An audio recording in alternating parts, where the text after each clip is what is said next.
The message came on a Tuesday morning, crashing through Earth's communication networks like a digital tsunami. Every screen on the planet flickered, every radio fell silent, and then the voice, spoken perfect English though it clearly came from something that had never drawn breath on Earth.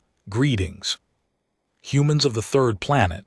We are the Galactic Confederation. Your species has been observed. Your primitive radio signals have reached our outer territories. By the laws that govern all civilized space, you must now prove your right to exist among the stars. Dr. Sarah Chen was drinking coffee in the NASA control room when the transmission began. She watched the words scroll across her monitor, her cup growing cold in her hands. Around her, technicians and scientists stared at their screens in shock. This was it. First contact, and it wasn't going the way anyone had imagined. You will send your mightiest fleet to the trial of supremacy, the alien voice continued. This trial has tested every species that has ever reached for the stars. Those who prove themselves worthy join our confederation. Those who fail, the paw stretched for long seconds. Those who fail are removed from the galaxy permanently. The transmission included coordinates to a dead solar system 300 light-years from Earth. It also included something else that made Sarah's blood run cold: technical specifications for faster-than-light travel. The aliens were giving humanity the tools to reach their own judgment. Within hours, every major government on Earth was in emergency session. The United Nations building in New York buzzed with activity as world leaders tried to process what was happening. Military advisors pulled up every science fiction movie ever made, as if Hollywood might have somehow predicted this moment. How long do we have? Asked General Morrison, his weathered face pale under the conference room light. The transmission says we have 6 months to arrive at the trial location. Sarah replied. She had been chosen to lead the scientific response team, though she wondered if anyone was really qualified for this situation based on the technical data they sent. It would take us at least 4 months to build a ship capable of faster-than-light travel. And what exactly are we supposed to bring to this trial? President Martinez leaned forward, her hands clasped tightly on the table. Sarah pulled up the alien transmission on the main screen. According to this, every species sends their mightiest fleet, their most powerful warships, their greatest military force. The trial test combat ability, tactical thinking, and overall military strength. The room fell silent. Everyone knew what Earth's military capabilities looked like compared to beings who could cross the galaxy. Humanity had barely managed to put a permanent base on the moon. Their most advanced weapons were chemical rockets and nuclear warheads against aliens who had mastered faster than light travel. Earth's military might look like stone spears against laser cannons. How many ships do other species typically send? Asked Admiral Thompson. Sarah scrolled through the data based on the historical records. They included most species send between 50 and 500 ships. The Kronar Empire, which seems to be the current military leader of the Confederation, sent over 2,000 ships when they took their trial 400 years ago. General Morrison slammed his hand on the table. 2,000 ships. We don't even have 2,000 aircraft that could reach orbit, let alone travel between stars. Over the following weeks, the world's greatest minds worked around The clock, scientists reverse engineered. The alien faster than light technology. Engineers designed new ships using principles they barely understood. Military strategists tried to figure out how to make Earth's small fleet look impressive to beings who ruled the galaxy. The project consumed resources from every nation. Factories that had made cars were retold to build spacecraft components. Scientists who had studied distant stars suddenly found themselves designing weapon systems. The entire planet focused on one goal: building a fleet that could convince the galaxy that humanity deserved to survive. But as the months passed, it became clear that humanity faced an impossible task. The fastest construction timeline put them at building perhaps 20 ships, and even those would be crude compared to what the aliens possessed. The weapon systems were untested. The faster-than-light drives were based on technology humanity had only just learned existed. "We're going to look like children playing with toys," Admiral Thompson said during one of their final planning meetings. 20 ships against species that field thousands will be the laughingstock of the galaxy. That's when Sarah made a suggestion that changed everything. "What if we don't try to match their numbers?" she said quietly. "What if we do something different?" The room turned to look at her. General Morrison raised an eyebrow. "Different how?" "Every species sends huge fleets because that's what they think shows strength. But what if strength isn't about numbers? What if it's about something else?" President Martinez leaned forward. "What are you proposing?" Sarah took a deep breath. "We send one ship, but we make it special. We put everything we have into that one ship, all our technology, all our innovation, all our determination. We show them that humans don't need 1,000 ships to be strong." The silence that followed was deafening. Then General Morrison laughed, though it wasn't a happy sound. "One ship, Sarah. They'll destroy us before we even reach the trial ground." "Maybe," Sarah said, "but what if they don't? What if we surprise them?" The debate that followed lasted for days. Military leaders argued for building as many ships as possible, even if they were weak. Politicians worried about the message one ship would send to the aliens. Scientists calculated and recalculated the odds of survival, but in the end, Sarah's plan won. Not because it was the safest option, but because it was the most human one.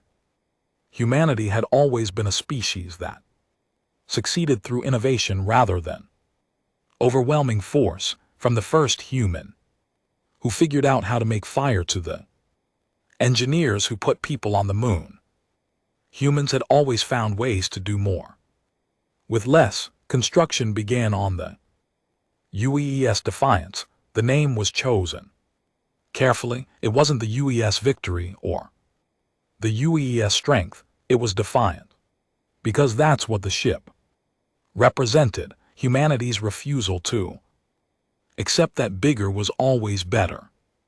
The ship looked nothing like the sleek alien vessels shown in the Confederation's historical records. It was smaller than most of the alien fighters, let alone their capital ships. Its hull was a patchwork of different materials, using every advanced alloy and composite that Earth could produce. To alien eyes, it would look like it was built from scrap metal, but inside the Defiance were systems that no alien had ever seen, not because they were more advanced, but because they were built with a uniquely human approach to problem solving. Every system was designed to adapt to change, to find new solutions when the old ones failed. The ship wasn't just built to fight, it Was built to think. Captain Sarah Chen stood on the bridge of the Defiance as Earth fell away behind them. Her crew of 12 was the smallest that had ever attempted the trial of supremacy, but they were also the most carefully chosen. Each person had been selected, not just for their skills but for their ability to work as part of something larger than themselves. All systems ready, Captain reported. Lieutenant Tours from the engineering station. Faster than light drive is online. Sir nodded, looking out at the stars that would soon be humanity's to explore or their tomb to occupy. Then let's go show the galaxy what humans can do. The Defiance disappeared into faster-than-light travel, carrying with it the hopes and dreams of an entire species. Behind them, Earth continued its slow rotation, 7 billion people waiting to learn if their representatives would return as ambassadors to the stars or if this Tuesday morning message would be the last transmission their world ever received. The trial system was unlike anything Sarah had ever seen, where their home system had one sun. This dead zone of space held the remains of 3 stars that had long ago burned out. Massive chunks of dark matter drifted between the stellar corpses like the bones of ancient giants, and filling the space between them were ships, thousands upon thousands of ships. The Kronar Empire had arrived first, as befit the galaxy's dominant military power. Their fleet stretched across space like a metal ocean, each ship larger than anything humanity had ever built. The smallest Kronar vessel was the size of a city block. Their flagship could have housed Earth's entire population. My God, whispered Lieutenant Martinez from her position at the sensor station. Captain, I'm reading over 3,000 Kronar ships, and that's just one fleet. Sarah studied the display as more fleets appeared on their screens. Zephyrians had brought their bioships, living vessels that pulsed with organic light. Each one was grown rather than built, and their smallest fighters were still twice the size of the Defiance. The insectoid species had always preferred quantity over individual ship size, but their idea of quantity was 1,500 vessels. The Nexus collectives, geometric formations appeared next.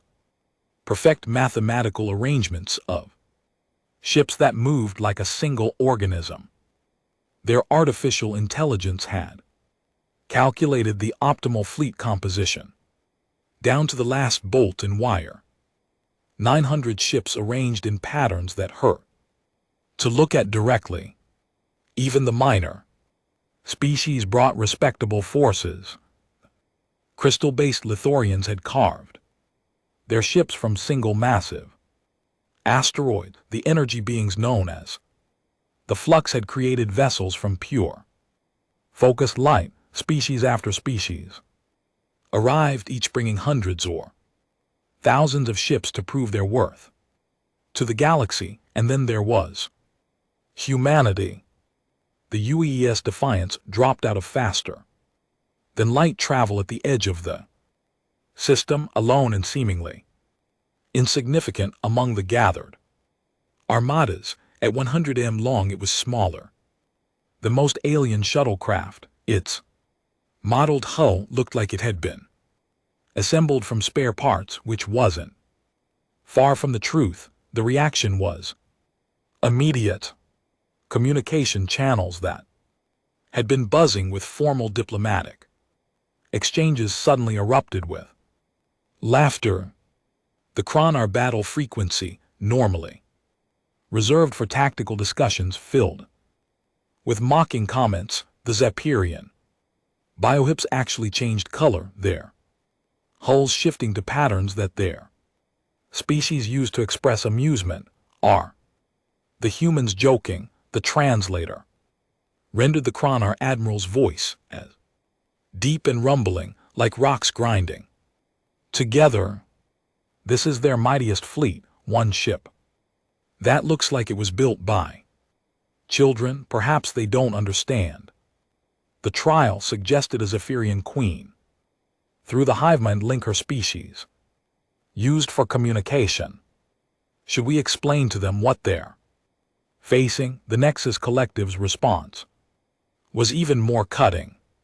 Their artificial intelligence calculated probability matrices in real time and broadcast them for all to see. Probability of human survival in trial 3%.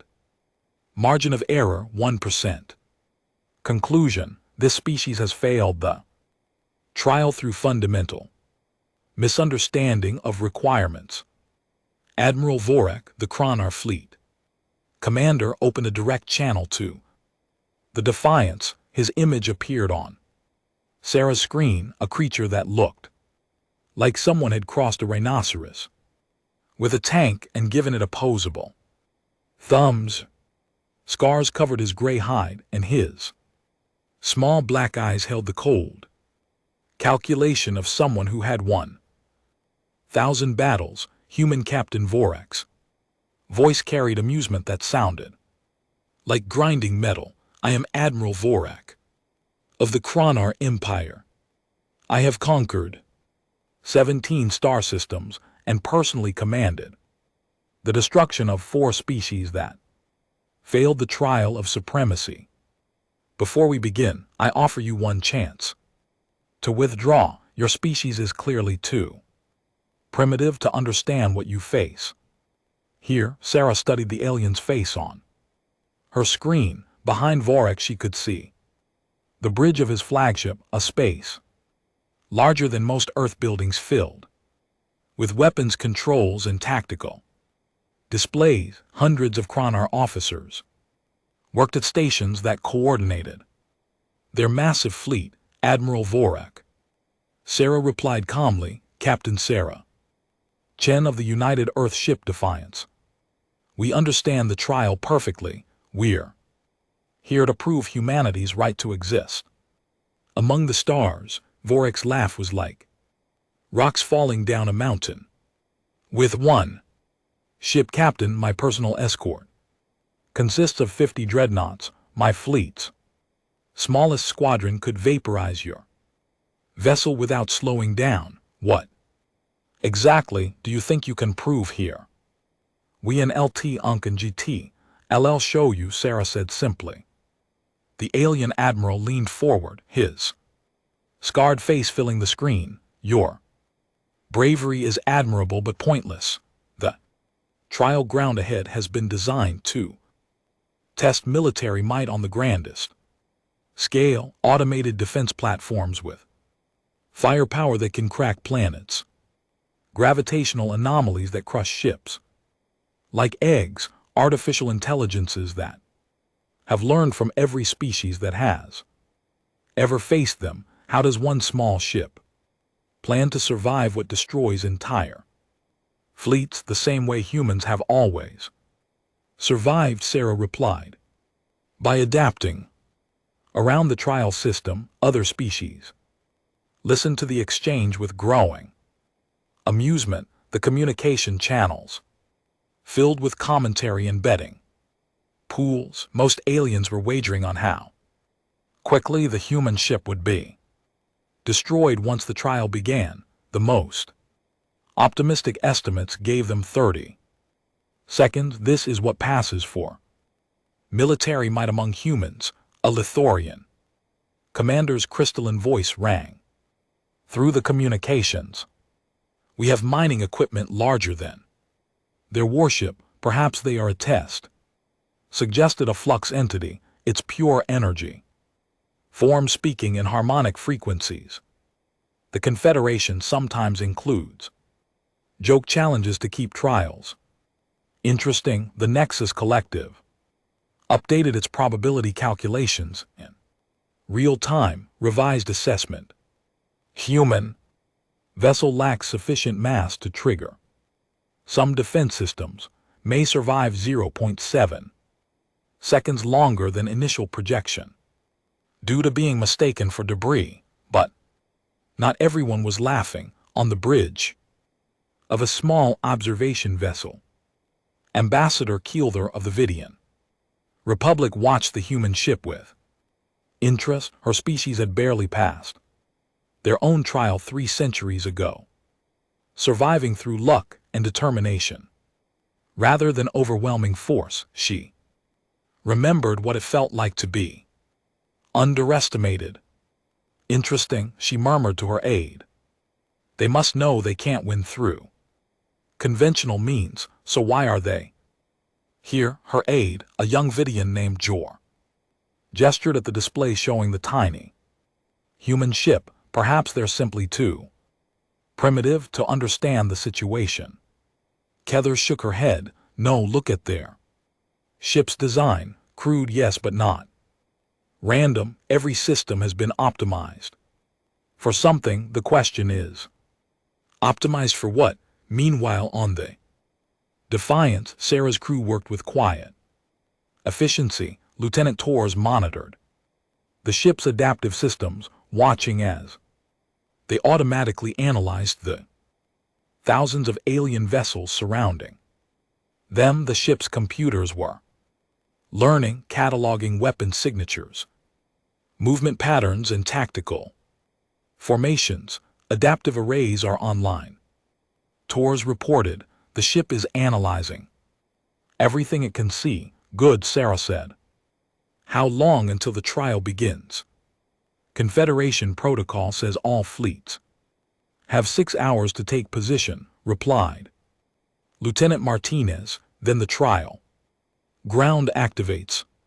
Sarah nodded and opened the ship's internal communication channel. All hands, this is the captain. In 6 hours, we're going to face something no human has ever faced before. The galaxy expects us to fail. They think we're too small, too weak, too primitive to matter. They're about to learn why that's a mistake. She paused, looking around the bridge at her crew of 11 others. Each person represented the best humanity had to offer, not just in skills, but in the stubborn refusal to quit that had taken their species from caves to the stars. We're not here to match their numbers, Sarah continued. We're here to show them something they've never seen before. We're here to show them what happens when humans decide they're not going to lose. Outside the ship, the gathered fleets continued their preparations. Thousands of alien captains checked their weapons, reviewed their battle plans, and prepared for another routine trial. They had seen this before, a small, weak species overestimating their abilities and paying the price, but they had never seen anything like what was coming. The Defiance hung in space like a tiny spark among giant stars, ignored by most and dismissed by the rest. Its hull continued to adapt, its systems continued to learn, and its crew continued to prepare for the impossible.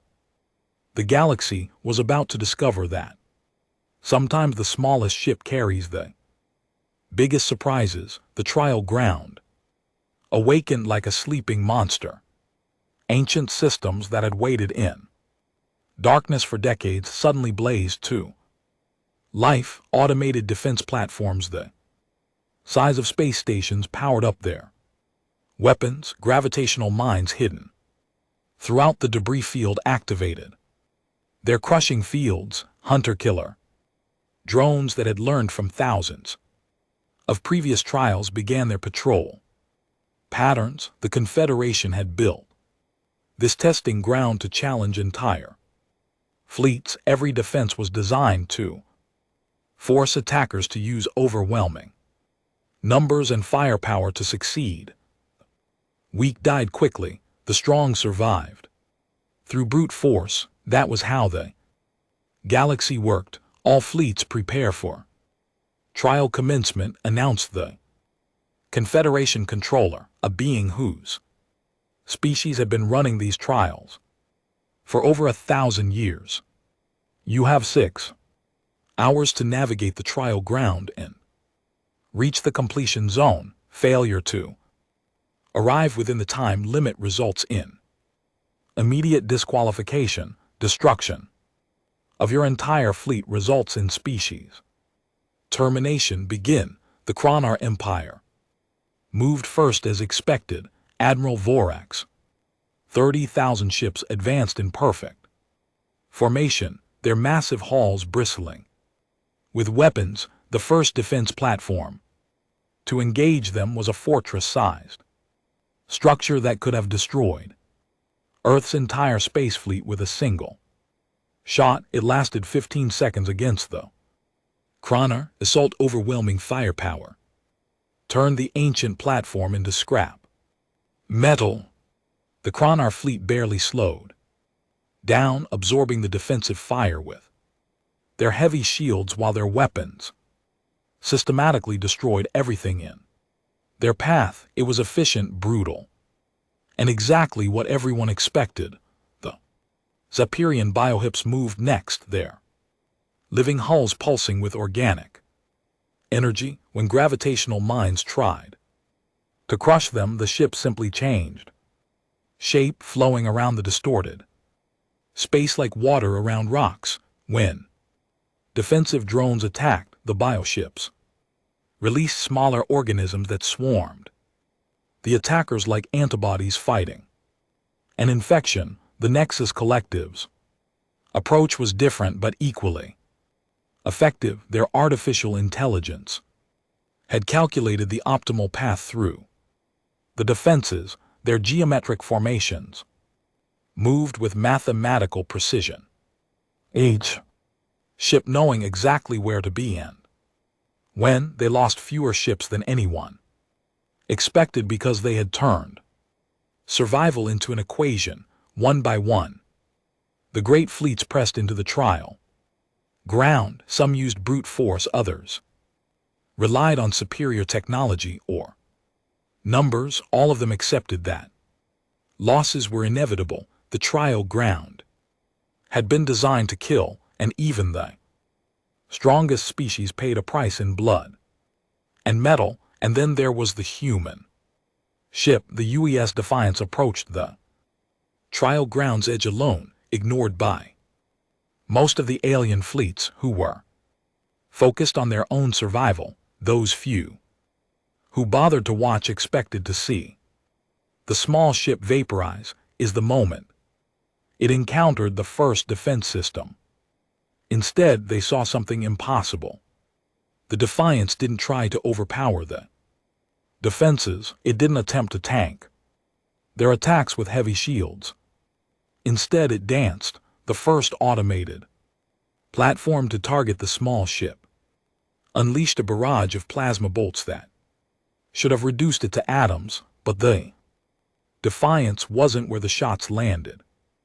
It had slipped sideways at the last possible moment, using a micro-burst from its engines to slide through a gap in the defensive fire that lasted for barely a tenth of a second. How did they know where to move? Admiral Vorak demanded from his command ship. He had been watching the human vessel with grim amusement, expecting to witness their quick destruction. Instead, he was seeing something that defied explanation.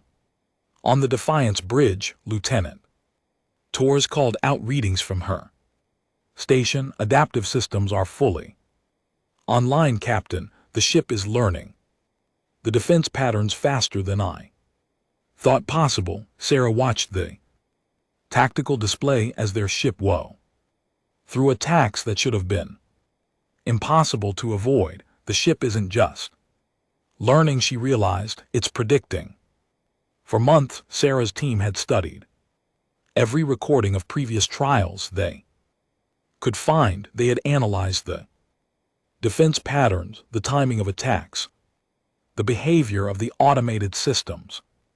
What they discovered was that the trial ground, for all its lethality, was Predictable it had to be, it was.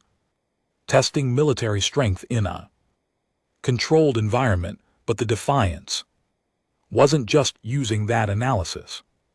It was building on it in real time, learning new patterns even as it encountered them. The ship's adaptive systems were designed with one goal: to find solutions to problems that seemed impossible. A gravitational mine activated directly in front of the ship, creating a crushing field that had destroyed hundreds of alien vessels over the centuries. The mine was inescapable. Once triggered, its gravitational pull was too strong for any ship to resist. The Defiance didn't try to resist it. Instead, the ship's hull began to change. Panels shifted and reconfigured.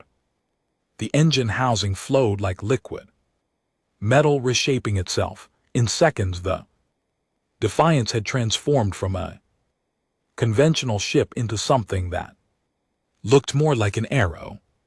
Its entire structure optimized to slice through gravitational fields rather than resist them. The ship shot through the mine's effect like a bullet through water, emerging on the other side not only undamaged but moving faster than before. Across the trial ground, alien commanders stopped what they were doing to stare at their displays. The human ship just used a gravitational mine as a slingshot, reported a Xerian sensor operator, her voice filled with disbelief. Impossible, declared a Nexus Collective AI. Gravitational mines are designed to be inescapable. No ship can survive direct contact with the field effect. Update probability assessments, ordered another collective intelligence. Previous calculations may have been incomplete, but the Defiance wasn't finished. A swarm of hunter-killer drones detected the ship and moved to intercept. These drones had been learning from every trial for decades, accumulating tactics and strategies from countless battles. They were nearly as smart as a living pilot and far faster. Sarah watched the drones converge on their position. Tours, how many? 47 drones. Incoming, Captain. They're moving to surround us. A conventional response would be to fight the drones or try to outrun them. Both approaches had been tried by previous species. Both approaches had failed. The drones were too smart and too fast to escape, too numerous and well-armed to defeat in direct combat. Sarah made a different choice. I'll stop, she ordered. The Defiance came to a complete halt in space, floating motionless as the deadly drones approached. On ships throughout the trial ground, alien observers watched in confusion. Had the humans given up? Were they surrendering? The drones closed in their weapons, charging for the kill. At the last possible moment, the Defiance's hull erupted in movement. Sections that had looked like armor plating revealed themselves to be sensor arrays. Hidden systems that had appeared to be structural supports unfolded into communication transmitters. The ship didn't attack the drones, it talked to them for micro seconds that felt like hours. The Defiance's computers engaged the drone swarm in a conversation conducted at the speed of light. The ship's adaptive systems had been studying the drones' behavior patterns, learning their decision-making processes, understanding how they thought, and then it convinced them that it had already been destroyed. The drones halted their attack, their sensors reporting that the target no longer existed. According to their analysis, the space in front of them was empty. They dispersed to hunt for other targets, leaving the Defiance floating untouched in the middle of what should have been its destruction. Captain Torres said quietly, the ship just hacked 47 military AI systems. Simultaneously, how is that possible? Asked Lieutenant Martinez. Sarah smiled grimly, because we built our ship to do something the galaxy has never seen before. We built it to cheat. Around the trial ground, the great fleets continued their advance through brute force and overwhelming firepower. Ships died by the dozens as they powered through defenses that had been specifically designed to kill them. The strong survived by being stronger than their enemies, but the defiance was showing them a different way. Instead of being stronger than the defenses, it was being smarter. Instead of overpowering the obstacles, it was finding ways around them that no one had ever considered. The galaxy had built these trials to test military might. They had never considered testing military intelligence. And as the small human ship continued its impossible dance through the trial ground, alien commanders began to realize that they might be witnessing something entirely new, something that could change their understanding of what it meant to be strong. The Defiance pressed deeper into the trial ground, its hull continuing to adapt and change with each new challenge. Behind it, a trail of confused and bypassed defenses struggled to understand what had just happened to them. The galaxy was learning that humans didn't just refuse to lose, they refused to play by anyone else's rules. The deeper sections of the trial ground had claimed 70% of the competing fleets. What had started as thousands of ships was now hundreds. The Kronar Empire, despite their overwhelming firepower, had lost over 1,000 vessels to defenses that grew more cunning and deadly with each encounter. The Zephyrian bioships had been forced to sacrifice entire squadrons to gravitational weapons that learned to predict their flowing movements. Even the mathematically precise Nexus Collective had seen their perfect formations broken by defenses that calculated counter strategies faster than their AI could adapt. Only the strongest, smartest, and luckiest fleets remained as they approached the final challenge of the trial ground. The completion zone lay just ahead, but between them and success waited the ultimate test, the Apex Protocol. It materialized in the space before the surviving fleets like a nightmare given form. The ancient AI construct had no fixed shape, no permanent structure. Instead, it flowed and shifted like liquid metal, constantly reconfiguring itself based on whatever threats it faced. It was larger than most space stations, but moved with the grace of a fighter craft. For over 1,000 years, no species had ever defeated the Apex Protocol. The best they could do was survive its assault long enough to reach the completion zone. The construct was the galaxy's ultimate military test, an opponent that learned from every battle and grew stronger with each encounter. Admiral Vorex stared at the thing through his flagship's main display. Even with his remaining fleet of nearly 2,000 ships, he felt a chill of uncertainty. The Apex Protocol had destroyed stronger fleets than his.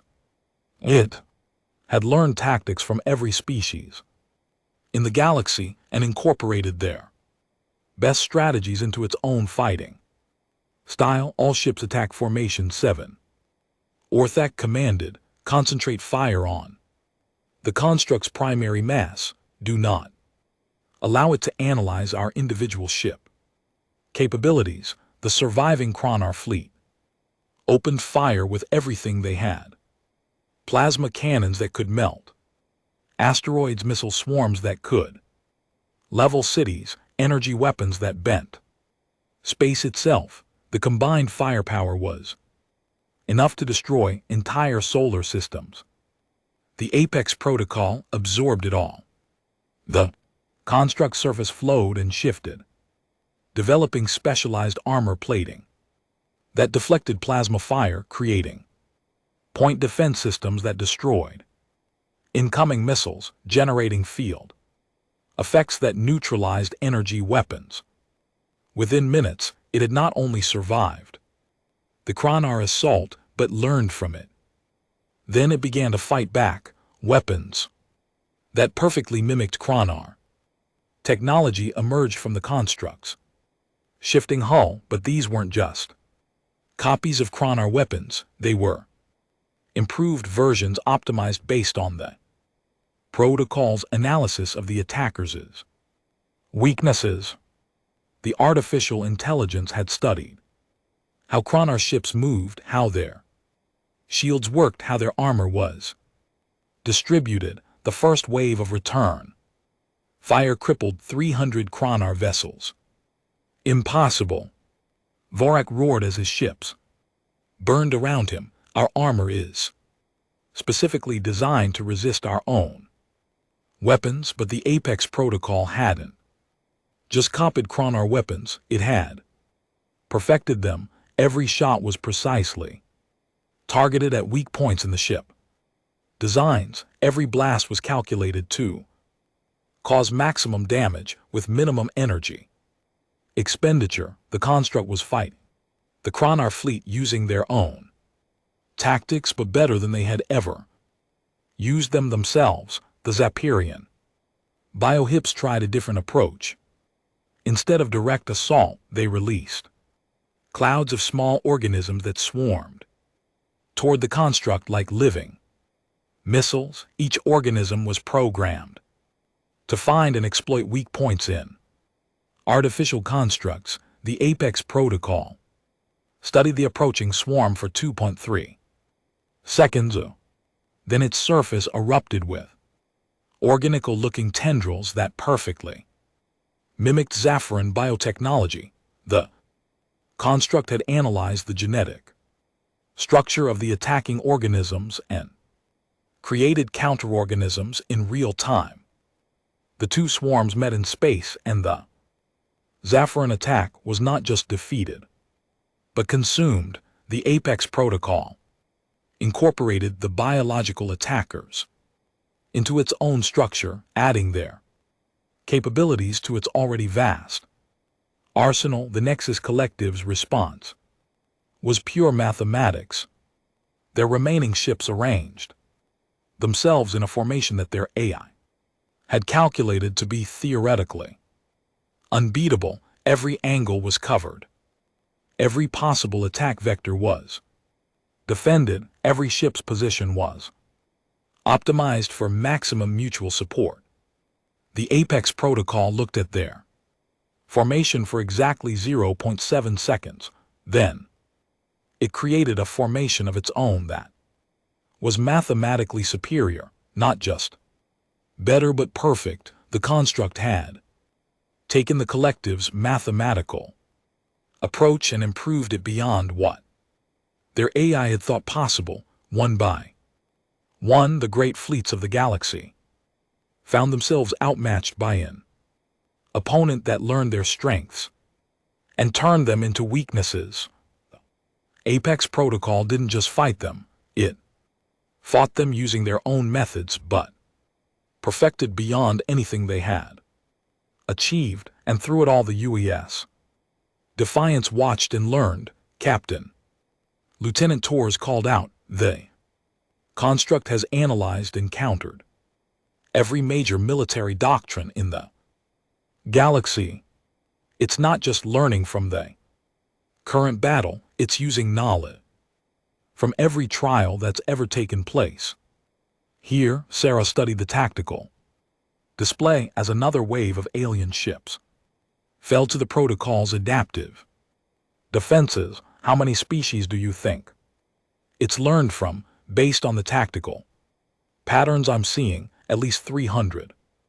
Different species over the past millennium, maybe more. The bridge fell, silent as they watched the Apex Protocol systematically dismantled the remaining alien fleets. This wasn't just a battle.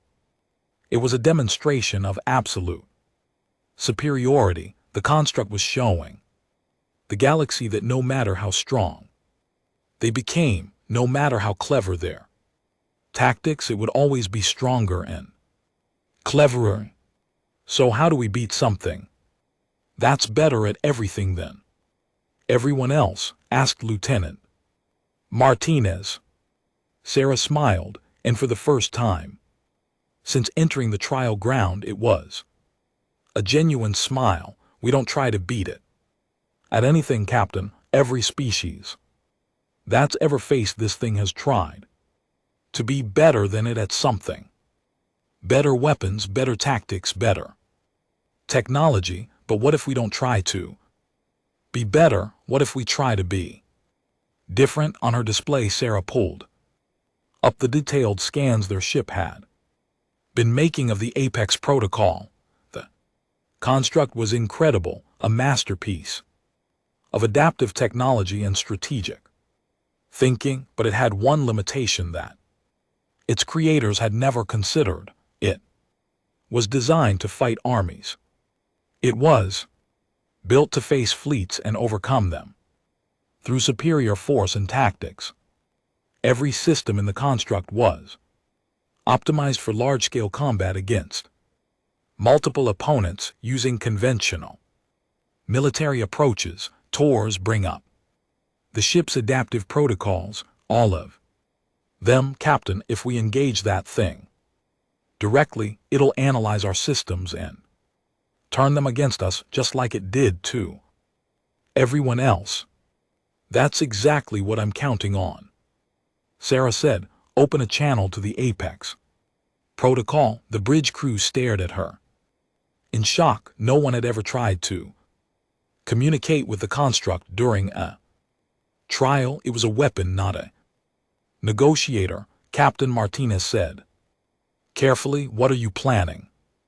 Something the galaxy has never tried before, Sarah replied. We're going to make friends. The channel opened and Sarah found herself face to face with the Apex Protocol's communication interface. The construct appeared as a shifting geometric pattern that hurt to look at directly, a visual representation of intelligence beyond biological comprehension. Apex Protocol, Sarah said calmly. I am Captain Sarah Chen of the United Earth Ship Defiance. I request permission to approach. The response came in a voice that sounded like mathematics given sound. Unknown vessel, you are not engaging in combat operations. Explain your tactical purpose. We're not here to fight you, Sarah said. We're here to talk. For the first time in its 1,000-year existence, the Apex Protocol encountered something it had never been programmed to handle.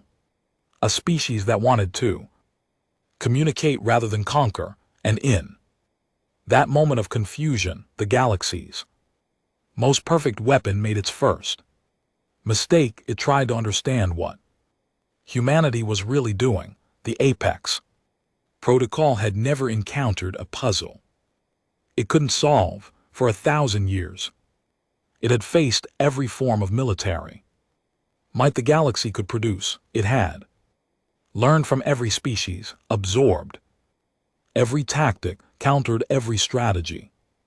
It was the ultimate expression of warfare, a being designed to be unbeatable in combat. But Captain Sarah Chen wasn't trying to fight it. I don't understand your tactical purpose, the protocol's mathematical voice repeated.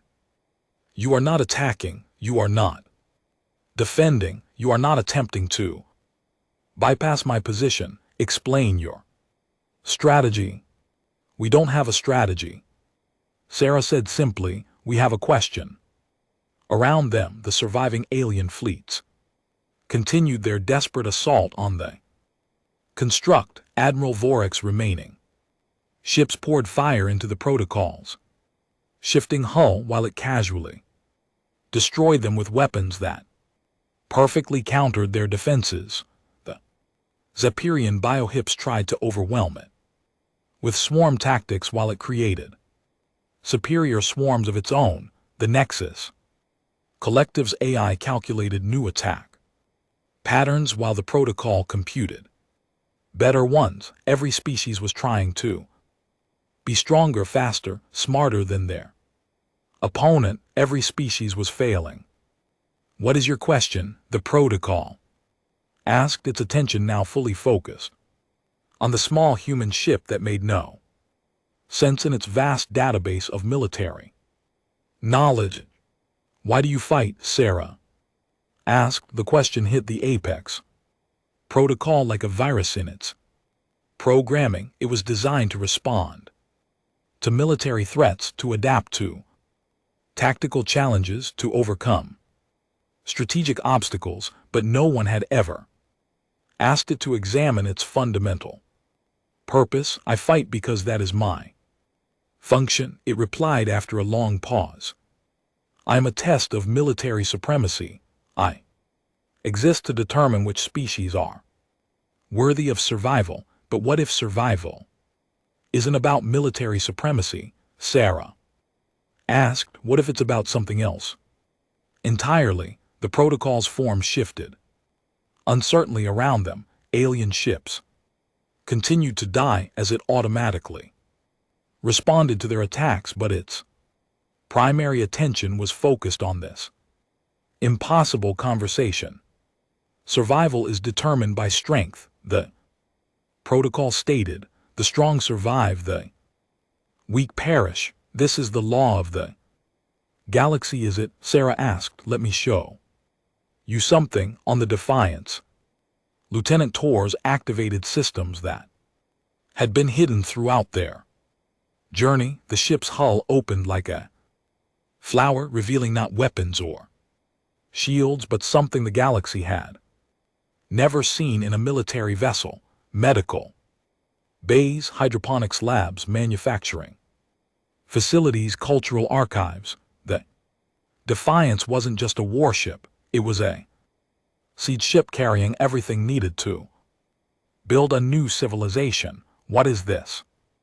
The protocol demanded. This is how humans survive, Sarah explained, not by being the strongest, but by helping others grow stronger, not by destroying our enemies, but by turning them into friends. We brought one ship to your trial, but it's not a warship, it's a gift. The protocol studied the revealed systems with growing confusion.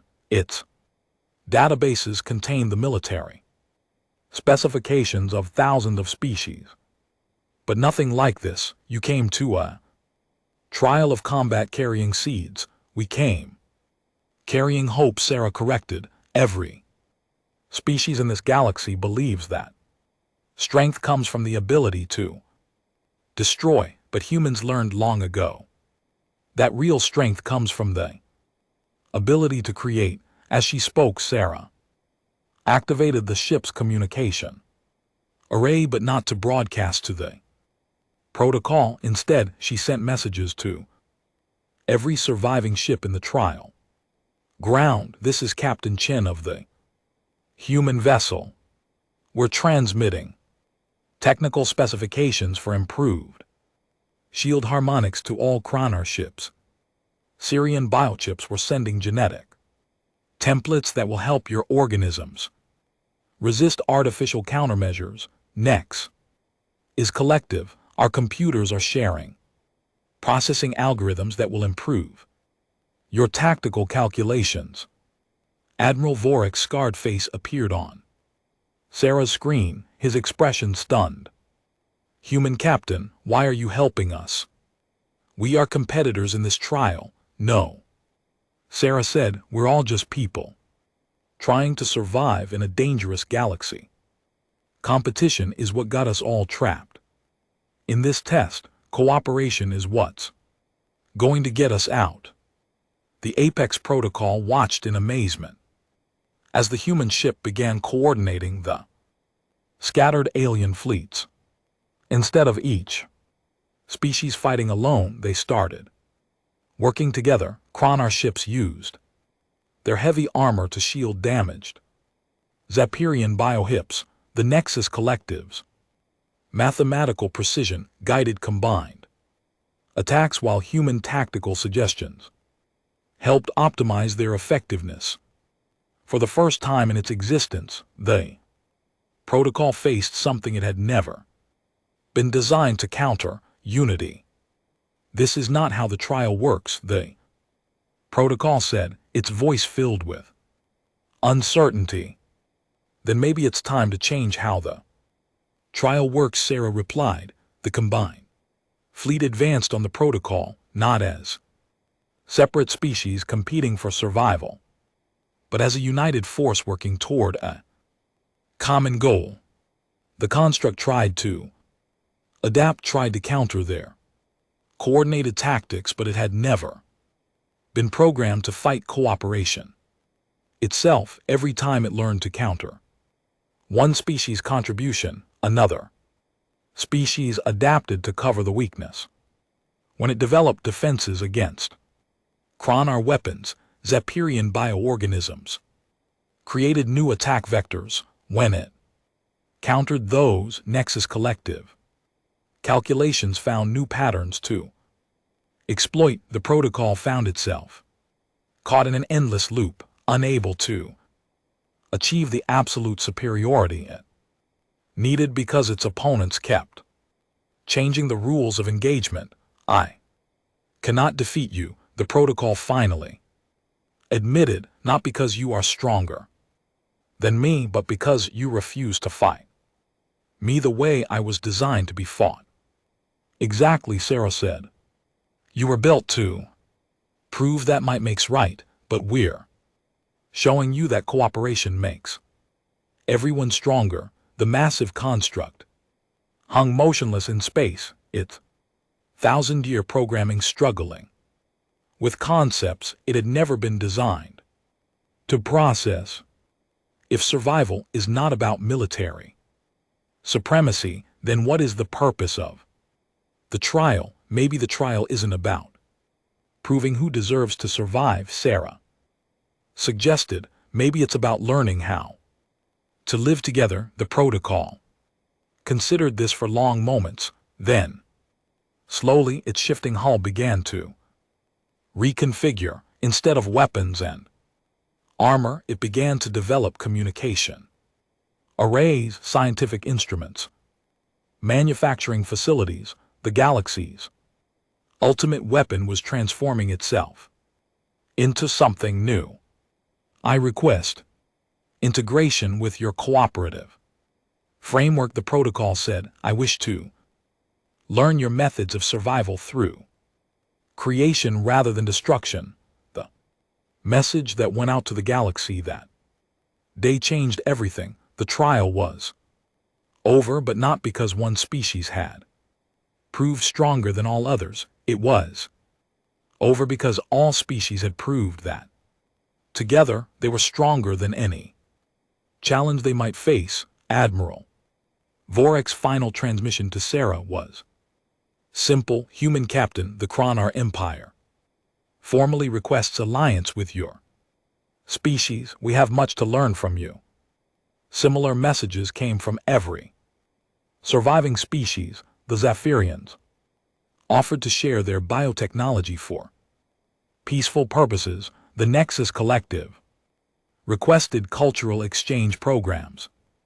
Even species that had never spoken to each other began planning joint ventures. The UES Defiance had come to the trial alone, carrying the hopes of one small planet. It left leading a coalition that would reshape the galaxy.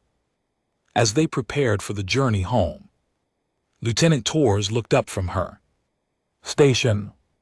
Captain Earth is asking for a status report. What should I tell them? Sarah smiled as she watched the alien fleets forming up around them. no longer competitors but partners in something greater than any of them could achieve. Alone, tell them we passed the test, she said, and tell them to prepare for visitors. We're bringing some new friends home. The galaxy had jeered when humans sent one ship to prove their worth. Now they understood that humanity had never been trying to prove they were the strongest. They had been trying to prove that strength itself was just the beginning. Behind them, the apex protocol followed in formation, its weapons converted to tools of creation, its combat algorithms repurposed for coordination and cooperation. The galaxy's ultimate weapon had become its ultimate symbol of what species could accomplish when they chose to build together rather than tear each other apart. And at the center of it all, a small ship called Defiance led the way toward a future where survival wasn't about being the strongest, but about helping everyone become stronger together. The trial was over. The real work was just beginning.